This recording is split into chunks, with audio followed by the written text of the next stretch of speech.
Hello আমার family, আসসালামু আলাইকুম। কেমন আছো সকলে? আই হোপ তোমরা সকলে অনেক ভালো আছো। আলহামদুলিল্লাহ, আমি এবং আমার পরিবারের সকলে খুবই ভালো আছি। Welcome back to Grambodhu blog. আরও ওয়েলকাম জানাচ্ছি আমার নতুন ঘরের জন্য। আমার নতুন ঘরের ভিডিও আমি যেহেতু আজকে তোমাদেরকে দেবো ভেবেছিলাম, এমনকি বলেও ছিলাম, তো সেই জন্য করে নতুন ঘরে সবার আগে বাথরুম থেকে শুরু করেছি, তার জন্য সরি। যেহেতু দরজা থেকে ঢোকার মুখে বাথরুমটা ছিল একদমই। আর এদিকে দেখো, যেদিনকে আমি নতুন ঘরে শিফট করব সেদিনকে দেখলাম সকালবেলা ঘুম থেকে উঠে আমি চলে এসেছিলাম ঘরটা একটু পরিষ্কার পরিচ্ছন্ন করতে। যেহেতু দেখো একদম নতুন ঘর কেউ ইউজ করেনি, আমি ফার্স্ট, তবুও একটু পরিষ্কার পরিচ্ছন্ন রাখাটা আমার মনে হচ্ছে খুব দরকার ছিল। যে কোনো জায়গায়, নতুন জায়গায় থাকার আগে যে জায়গাটায় থাকবো সেই জায়গাটা যদি একটু পরিষ্কার পরিচ্ছন্ন থাকে তো খুবই ভালো হয়। আর এদিকে দেখো আরও একটা বড় সর্বনাশ হয়ে গেছে, যেটা যে আমার ওই ঘরে, মানে আমি প্রথম যে ঘরটাতে ছিলাম ওই ঘরে যে তক্তপোষটা ছিল, ওই তক্তপোষটা এই ঘরে উঠবে না, খুবই টেনশানে পড়ে গিয়েছিলাম। তো সেই জন্য করে আমি চলে গিয়েছিলাম কিছু মার্কেটিং করতে। একটা গৃহবধূ হিসাবে আমার টুকিটাকি স্বপ্নগুলো আমি কিভাবে পূরণ করি সেগুলো সব কিছু এই ভিডিওর মধ্যে তোমাদেরকে বলবো। আর এখানে বাথরুমটা অনেকটা বড়, মানে অনেকটা বড়, যেটা মানে রিল্যাক্সে কাজকাম করা যাবে। আর এই হচ্ছে দেখো ঘরদোরগুলো, মানে পুরোটা পাথর লাগানো। আর আমি যে ঘরে থাকতাম তার থেকেও অনেক অ্যামাউন্ট কম। ওই ঘরে যে টাকাটা নিত তার থেকে এই ঘরের টাকাটা অনেকটা কম। আর আমরা গৃহবধূরা সবসময় চেষ্টা করি প্রতি মাসে যখন ঘর ভাড়া দিতে হয় সেখান থেকে কিভাবে সেভ করে 100 টাকা হোক, 200 টাকা হোক, প্রতি মাসে যদি 200 টাকা সেভ করা হয় সেটা আমাদের কাছে যথেষ্ট। তো আমি মনে করি সেই জন্য, আর ওর থেকে ভালো ঘর আমি পেয়ে গেছি, আর অত হেডেকের মধ্যেও আমার থাকতে হবে না।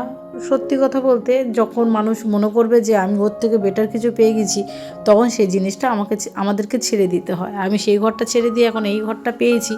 অনেক অ্যামাউন্টটা অনেক কম, তাছাড়া অত হেডেক নিতে হবে না, মোটর চালাও, এই করো তাই করো। তো আমি যেহেতু ভাড়া দিয়ে থাকবো, আমি আমার মতনই থাকবো। আর এদিকে দেখো চলে এসেছি একটা দোকানে, মানে আমাদের চেনাশোনা দোকান। আমি অবশ্য ওনার লিঙ্কটা এখানে দিয়ে দেবো। নতুন হাট, জয়নগর থেকে নতুন হাটের দিকে যেতে এই দাদার দোকান। তো আমি ওখানে গিয়েছিলাম তোমাদের দাদার চেনাশোনা হিসাবে, যেহেতু আমার একটা এমার্জেন্সি খাট কিনতে হবে, যেহেতু মুজাফফরের ঘর আর এখানে ঠান্ডাতে থাকা যাবে না, সেই জন্য করে আমি চলে এসেছিলাম দাদার দোকানে। দাদার দোকানে এসে তো পুরো মাথা খারাপের অবস্থা। এত দাম কম, এত দাম কম সব কিছু, আর এত সুন্দর সুন্দর জিনিসপত্র, যেটা আমার চোখ পুরোপুরিভাবে কেড়ে নিয়েছে। আর আমরা মেয়েরা একটা জিনিস দেখতে আসলে তো 10টা জিনিসই পছন্দ হয়। আমাদের মেয়েদের চোখটাই খারাপ বললেই চলে, আর স্পেশালি সংসারী জিনিসপত্র। আর এই যে দাদাভাই ফোন করছে, এই দাদাভাই হচ্ছে ইনি এই দোকানের হেড। এত ব্যবহার ভালো, এত ব্যবহার ভালো। উনি আমার সঙ্গে একটা ভিডিও করে যেটা ফেসবুকে পোস্ট করেছে, সেটা এখন অনেক অনেক ভিউজ পেয়েছে।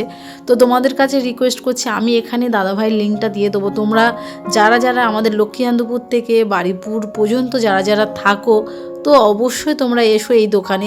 অনেক অনেক দাম কম। আমি সত্যি কথা বলতে, আমার অনেক দিন ধরে একটা স্বপ্ন ছিল যে আমি একটা সোফা কিনবো, আর আমি এপারে তোমার খাটটা আমার কিনতে হবে এমার্জেন্সি। আর এখানে যে কটা জিনিস দেখছি আমার এত ভালো লাগছে, এত ভালো লাগছে, যেটা আমি তোমাদেরকে না বলে পারলাম না।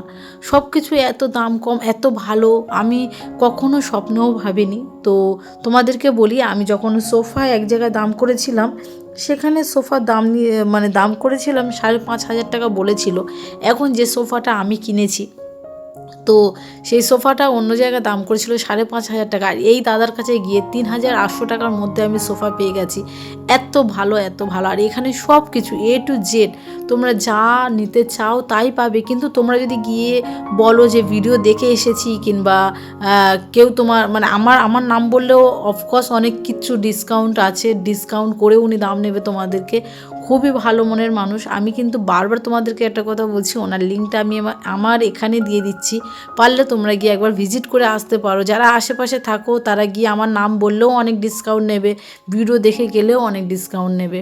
তো যাই হোক, ওনার দোকানটা দেখো কত বড়, এটা একটা, তারপরে ওপারে একটা আছে, মানে চারিদিকে ওনার মানে গোডাউন করে রেখে দিয়েছে, অনেক অনেক গোডাউন, সব কিছু। আমার তো এখানে ঢুকে আরও চোখ মুখ মানে মানে মাথা ঘুরে গেছে বললেই চলে, যে এত সুন্দর সুন্দর জিনিসপত্র, এত দাম কম। মানে গঙ্গাসাগরের মেলা চলছে এখন, মানে কি বলে ওটা, কি মেলা আমি ঠিক জানি না। তো ওখানে জিনিসপত্রের দাম অনেক কম।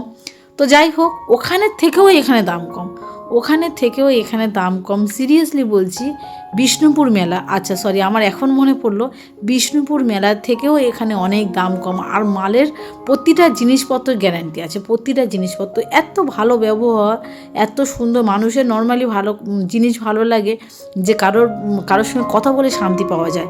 তো দাদা ভাইয়ের সঙ্গে কথা বলে সত্যি আমি অনেক শান্তি পেয়েছি। আর ওনার গোডাউনটা দেখো, ওই একটা গোডাউন, তারপরে আমি এখন যেখানে দাঁড়িয়ে আছি শোকেসগুলো একটা গোডাউনের মধ্যে, তারপরে আরও সোফার একটা গোডাউন আছে, দুটো তিনটে গোডাউন মিলিয়ে এই যে তোমরা দেখো এখানেও একটা গোডাউন। তো যাই হোক, সব কিছু মিলিয়ে অসাধারণ হয়েছে, অসাধারণ হয়েছে। দাদাভাই আমার সঙ্গে একটা ভিডিও শ্যুট করবে বলে অনেকক্ষণ ধরে আমি দুজনেই অপেক্ষা করছিলাম। আর আমি যে কোন সোফাটা নেব সেটা তোমাদের দাদাভাইকে বলছিলাম। এখানে চলে এসেছি, তোমাদের দাদাভাই আমাকে বলছিল তুমি কোন সোফাটা নেবে, কোন সোফাটা নেবে, আর দাদাভাই এদিকে রেডি করছে আমার সঙ্গে ভিডিও শ্যুট করবে বলে। যেহেতু উনি ওনার ফেসবুক পেজ আছে, ইউটিউব চ্যানেল আছে, উনি দেবে বলে। যখন উনি শুনেছে যে আমার ইউটিউব চ্যানেল আছে, তো দাদাভাই বললো যে আমি কি তোমার সঙ্গে একটা ভিডিও করতে পারলে? হ্যাঁ অবশ্যই, অসুবিধা নেই, তুমি আমার সঙ্গে ভিডিও শ্যুট করতে পারো, দিতে পারো, অসুবিধা নেই। তো দাদাভাই আমার সঙ্গে একটা ভিডিও শ্যুট করেছে, আমি দাদাভাইয়ের ফেসবুকের লিঙ্ক আর ইউটিউবের লিঙ্ক দিয়ে দিচ্ছি, তোমরা সেখান থেকে দেখে নিও। আর সত্যি উনি যে কথাটা বলে সে কথাটাই রাখে, যে মানে এত ভালো একটা মনের মানুষ। আর আমি কোন সোফাটা নেব তোমাদের দাদাভাইকে দেখাচ্ছিলাম, সোফাগুলো কেমন সব কিছু তোমাদের দাদাভাই তোমাদেরকে ঘুরিয়ে ঘুরিয়ে দেখাচ্ছে। আমি এই সোফাটাই নেব, এটা যেটা তোমাদের দাদাভাই দেখাচ্ছে এই সোফাটাই আমি নেব।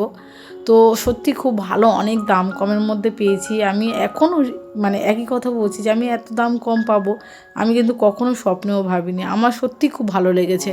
তো যাই হোক, এদিকে দাদাভাই আমার সঙ্গে ভিডিও শ্যুট করবে বলে প্রস্তুতি নিচ্ছে, আর আমি এদিকে হেসেই যাচ্ছি। এই যে একটা দাদাভাই ক্যামেরা ধরেছে, আর দাদাভাই আমার সঙ্গে ভিডিও শ্যুট করতে গিয়ে প্রথমে একটা গাড়ি গেছে, তো দাদাভাই হেসে ফেলেছে, আমিও হেসে ফেলেছি। তারপরে আবার দ্বিতীয়বার আমরা ভিডিওটা শ্যুট করেছি।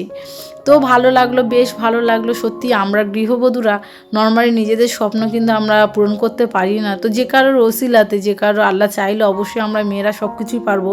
আর এখানে দাদাভাই হয়তো আমি আজকে সোফাটা নিতে পারতাম না, কিংবা আমি খাটটাও নিতে পারতাম না, দাদাভাই এত দাম কম নিয়েছে যে আমি আমার যে লোভটা পাচ্ছিলাম যে আমি অল্প হলেও হয়তো আমি শুধু খাটটা কিনে নিয়ে চলে আসবো, কিন্তু তার মাঝখানে সোফাটাও ভালো লাগলো বলে সোফাটাও আমি নিয়ে নিলাম। তো যাই হোক, দাদাভাই ভিডিও দেখে যেও, কিংবা আমার এখানেই আমি ভিডিও লিঙ্ক দিয়ে দিচ্ছি, তোমরা এখান থেকে গিয়ে ওখানে গিয়ে বলতে পারো দাদাভাই কিন্তু অনেক দাম কম নেবে। তো এদিকে দেখো বাবা, আমি সত্যি এখনও শুধু মনে করছি যে আবার দ্বিতীয়বার কখন যাব, আবার একটু টাকা জমিয়ে যে কখন যাব জিনিসপত্রগুলো নেব। আবার কিছু জিনিসপত্র নেওয়ার খুবই ইচ্ছা আছে। তো এদিকে দেখো আমাদের সোফাটা তোমাদের দাদাভাই আর একটা দাদাভাই দুজনে মিলে নিয়ে আসে এই সোফাটা। ওনারা বলেছিল ভালোভাবে প্যাকিং করে দেবে, যেমন প্লাস্টিক দিয়ে প্যাকিং করা থাকে। আমি বললাম যে না, দরকার নেই, অসুবিধা নেই, আমরা বাড়িতে গিয়ে সেই প্লাস্টিক কেটে দিতে হবে, যেহেতু অসুবিধা নেই, এখানেই থাকুক, এই রকমই করেই আমি নিয়ে যাব। আর তোমাদের দাদাভাই কিন্তু এইগুলো প্যাকিং করছে, গাড়িতে তুলছে, মোটর ভ্যানে, আমরা জিনিসপত্রগুলো বাড়িতে নিয়ে যাব। আর আজকের একটা গৃহবধূ থেকে কিভাবে নিজের স্বপ্নগুলো আমি পূরণ করছি আমি নিজেও জানি না। তবে হ্যাঁ, আমরা মেয়েরা চাইলে আমরা সব কিছু করতে পারি। আর তোমাদের দাদাভাই একটু বসে দেখছিল সব ঠিকঠাক আছে কিনা।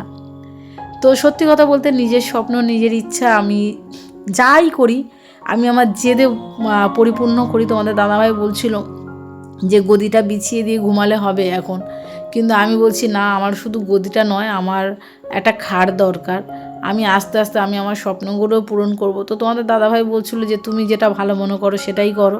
তো সত্যি কথা বলতে নিজের স্বপ্ন, নিজের টুকিটাকি জিনিসপত্র, তোমরা যদি আমার ভিডিওগুলো দেখে থাকো, যে ভিডিওর মধ্যে সব কিছু আমি ক্লিয়ার করে দিয়েছি যে আমি কিভাবে আমি আমার আস্তে আস্তে স্বপ্নগুলো পূরণ করছি, একটা সংসারের জিনিসপত্র আমি কিভাবে কিনেছি, সব কিছু এই ভিডিও প্রথম থেকে শেষ পর্যন্ত ভিডিওগুলোর মধ্যেই আছে। আর চলে এসেছি আজকে রান্নাঘরটা যে আমি কীভাবে, ছোট্ট রান্নাঘরটা যে আমি কীভাবে পরিষ্কার পরিচ্ছন্ন গুছিয়ে রাখি সেটা তোমাদেরকে শেয়ার করার জন্য। আরও সবথেকে বড় কথা হচ্ছে এটাই যে এক জায়গা থেকে আরেক জায়গায় শিফট হতে গেলে কিন্তু অনেক সময় লাগে। আর এখানে তো দেয়ালে যেহেতু পিরেক মারা যাবে না, ফুটোও করা যাবে না, সেই জন্য দেয়ালে যে স্টিকারগুলো হয়, ওই স্টিকার তোমাদের দাদাভাই ফ্লিপকার্ট থেকে অর্ডার করে কিনেছিল। তো ওগুলো ওখানে মেরে আর কি চামচগুলো টাঙিয়ে দিচ্ছি। আর এই রান্নাঘরটা এতটা ভালো রান্নাঘর, দেখেও শান্তি লাগে। একদিন সকালবেলা ঘুম থেকে উঠে রান্না করতে বসেছি, আর তোমাদের দাদাভাই আমাকে জিজ্ঞাসা করছে খেজুর খাবে। আমি বলছি হ্যাঁ, ঘুম থেকে উঠেছি, খেজুর খাওয়াটা তো খুবই পছন্দ। ঠিক আছে, কিন্তু আমার তো ঘরে খেজুর নেই, তাহলে কোথায় থেকে খাবো? তোমাদের দাদাভাই আমাকে বলছিল যে দেয়ালে খেজুর আছে দেখো, ওখান থেকে দুটো নিয়ে খেয়ে নাও। তো এই দেয়ালটা মানে এই যে পাথরগুলো মানে বেশ ভালো লাগে। আর সত্যি কথা বলতে সব কিছু আমার এই ঘরটাই অনেক পছন্দের ঘর। আমি ওই ঘরটা ছেড়েছি ঠিক কথা, ওই ঘরের মধ্যে অনেক মায়া অনেক স্মৃতি আমার আছে। কিন্তু দেখো নর্মালি যেখানে থাকবো সেখানে আমরা গৃহবধূরা সবসময় চেষ্টা করি দুটো টাকা কোথায় কম হবে আমাদের। তো যাই হোক, আমি এবারে রান্নাঘরটা আজকে গুছিয়ে নিই। আর কালকে কিন্তু তোমাদেরকে দেখাবো যে আমার পুরো ঘরটা আমি কিভাবে গুছিয়েছি টুকটুক করে, মানে যতটুকু আমি ক্যামেরাতে বন্দি করতে পেরেছি। তো আমার আস্তে আস্তে আমি আমার স্বপ্নগুলো পূরণ করছি এইভাবে টুকিটাকি। তোমাদের ভালোবাসা, তোমাদের মানে তোমরা আমাকে যে এত ভালোবাসা দাও, তার সেসব কারণে কিন্তু আমি আমার স্বপ্নগুলো আস্তে আস্তে পূরণ করছি। আর তোমাদের দাদা ভাই অনেকটা আমাকে হেল্প করে, অনেকটা বলতে অনেকটাই হেল্প করেও আমাকে জিনিসপত্র গুছানো, তারপরে এক ঘর থেকে আর এক ঘরে জিনিসপত্র নিয়ে আসা। আর তোমরা তো সকলেই জানো যে এক জায়গা থেকে আরেক জায়গায় শিফট হয়ে এসে আর জিনিসপত্র গুছানোটা অনেকটা ডিফিকাল্ট ব্যাপার। আমি কিন্তু সব ভিডিও একসঙ্গে তোমাদেরকে এইভাবে দিতে পারবো না, তবে হ্যাঁ আমার ভাড়া বাড়ির রান্নাঘরটা কেমন গুছাচ্ছি সেটা আমি তোমাদেরকে অল্প হলেও একটু একটু করে আমি সব কিছু তোমাদেরকে শেয়ার করতে পারবো।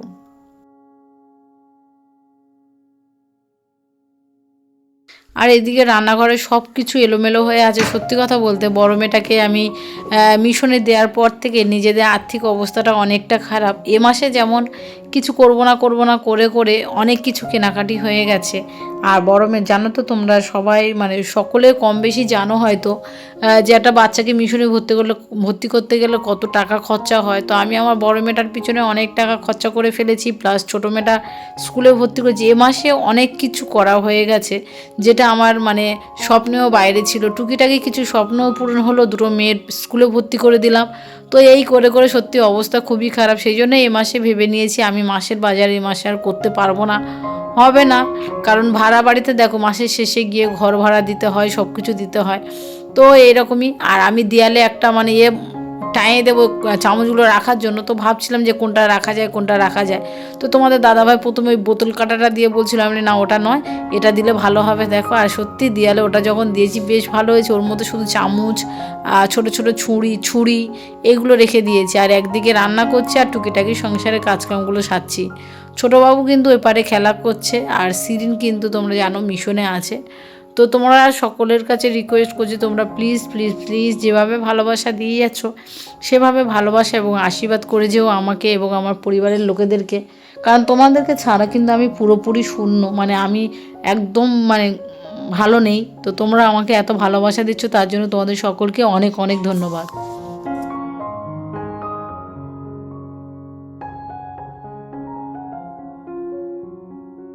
আর এদিকে দেখো রান্নাঘরটা একটু ভালোভাবে মুছে নিচ্ছি, যেহেতু ওখানে কিছুদিন আগে দুটো হাঁড়ি টাড়ি রেখেছিলাম, তরকারি দাগ লেগে গিয়েছিল। এটা যেহেতু পাথর ঘর, সবসময় ছিমছাম রাখাটাই দরকার। আর আমি একটু ছিমছাম থাকতে ভালোবাসি, যতটুকু পারি নিজেকে ছিমছাম রাখাটা আমার মনে হয় একটা গৃহবধূর সবথেকে মানে কাজ ওটাই, যে মেয়েরা একটু ছিমছাম থাকতে পছন্দ করে। আর সবথেকে বড় কথা, যে সংসারে বাচ্চা থাকে তো সে সংসার সত্যি মানে একদিক থেকে গুছিয়ে আসবে আর একদিক থেকে নোংরা করে আসবে। এটা বাচ্চাদের ধর্ম, বাচ্চারা এগুলো করতে ভালোবাসে আর আমরা মায়েরা পরিষ্কার করতেই ভালোবাসি। তো বাচ্চারা অকাজ করবে না তো কারা করবে? আমার মনে হয় যে ওরা অকাজ করবেই ভালো। তো মায়েরা না বকে না করে নিজেদেরকে ম্যানেজ করে নেওয়াটাই দরকার। তো যাই হোক, এপারটা গুছিয়ে নিচ্ছি টুকিটাকি করে। কোটোগুলো তো গুছালাম, তোমরা সকলেই দেখলে। আর ওদিকে দেখো গ্যাসের উপরে ভাত আর তরকারি বসিয়ে দিয়েছি, একদিকে রান্না করছি একদিকে রান্নাঘরটা আমি গুছিয়ে নিচ্ছি। আর ওই যে গ্যাসের যে ওভেনটা তোমরা দেখতে পাচ্ছ, আমি যতবার গ্যাসের ওভেনটা দেখি না কেন আমি আমার বান্ধবীর কথা আমার খুবই মনে পড়ে। ও যে দিয়েছে বলে যে তা নয়, ও না এমন একটা মানুষ যে আমাকে অনেক অনেক অনেক ভালোবাসে। আর অনেকে বলে থাকে যে ধর্ম দেখে বন্ধুত্ব হয় না গো, আমাদের মধ্যে কোনো ধর্ম দেখে বন্ধুত্ব নেই। ও আমাকে সত্যি খুব ভালোবাসে আর আমিও ওকে অনেক ভালোবাসি। ও হচ্ছে একটা হিন্দু ফ্যামিলির বউ আর আমি হচ্ছে একটা মুসলিম ফ্যামিলির বউ। যারা বলো না যে হিন্দু মুসলিম কোনোদিনও বন্ধুত্ব হয় না, তো আমার আর টিনার মধ্যে ঠিক সেরকমই। ও আমাকে অনেক ভালোবাসে, আমিও অনেক ভালোবাসি।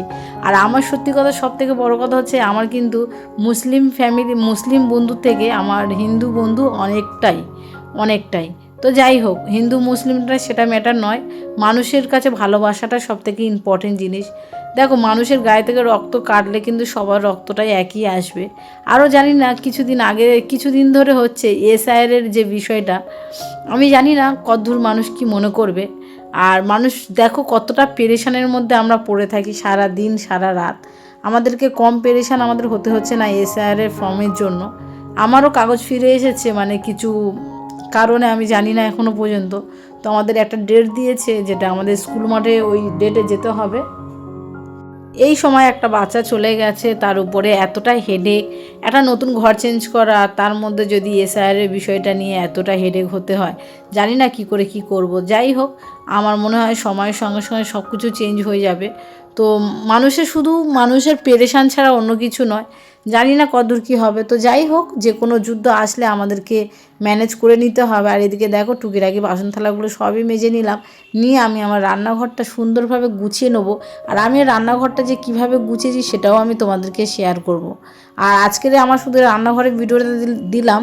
আর আরও একটা কথা তোমাদেরকে বলি, আমি ঘরের পুরো ভিডিওটা শ্যুট করেছি ঠিক কথা, কিন্তু সেটা এইভাবে নয়, ভিডিওটা শুরু হয়ে গেছে।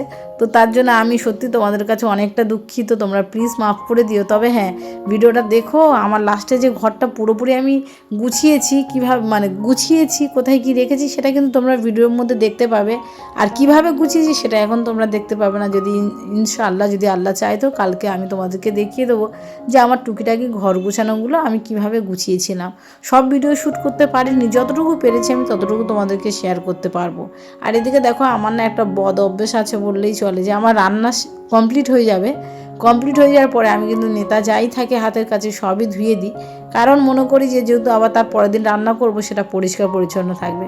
পরিষ্কার পরিচ্ছন্ন থাকাটা আমার পক্ষে, আমি অনেকটা পছন্দ করি এটা ছোটোবেলা থেকে। আর এদিকে দেখো, আমার ভাত কমপ্লিট হয়ে গেছে, তরকারিও কমপ্লিট হয়ে গেছে। এবারে কিন্তু আমি আমার রান্নাঘরটা তোমাদেরকে দেখাবো, যে আমি আমার রান্নাঘরটা কিভাবে আমি পরিষ্কার করেছি। আমার কিন্তু এদিকে গ্যাস লাইটারটা খারাপ হয়ে গেছে, দেশলাই কাঠি দিয়ে আর কি আমার গ্যাসের ওভেনটা এখন জ্বালাতে হচ্ছে। হ্যাঁ, আর এদিকে আমার ভাত কমপ্লিট হয়ে গেছে। রান্নাঘরটা কেমন করে গুছিয়েছি চলো তোমাদেরকে দেখিয়ে দিই। এটা হচ্ছে আমার নতুন ঘরে নতুন রান্নাঘর। আমি যতটুকু পেরেছি, যেভাবে পেরেছি আমি সেভাবে গুছিয়ে রাখার চেষ্টা করেছি। এর মধ্যে যদি কিছু ভুল হয়ে থাকে, সকলের কাছে রিকোয়েস্ট করছি, প্লিজ আমাকে মাফ করে দিও তোমরা। এটা হচ্ছে আমার ছোট্ট রান্নাঘর। আমি এই রান্নাঘরটা আমি আমার মনের মতন করে গুছানোর চেষ্টা করেছি, আর করেও যাব সব সময়। তো হাঁড়িগুলো এখানে গুছিয়ে রেখে দিয়েছি, কারণ এখানে যেহেতু র্যাক নেই, কিছু নেই, এইভাবে গুছিয়ে একদিকে রেখে দিয়েছি। যতটা পারবো সুন্দরভাবে গুছানোর চেষ্টা করব। তো এখন আপাতত এইভাবে গুছাচ্ছি। আর এদিকে দেখো, আমি আমার রান্নাঘরটা, আমার ঘর তো সব কিছু তোমাদেরকে দেখাই।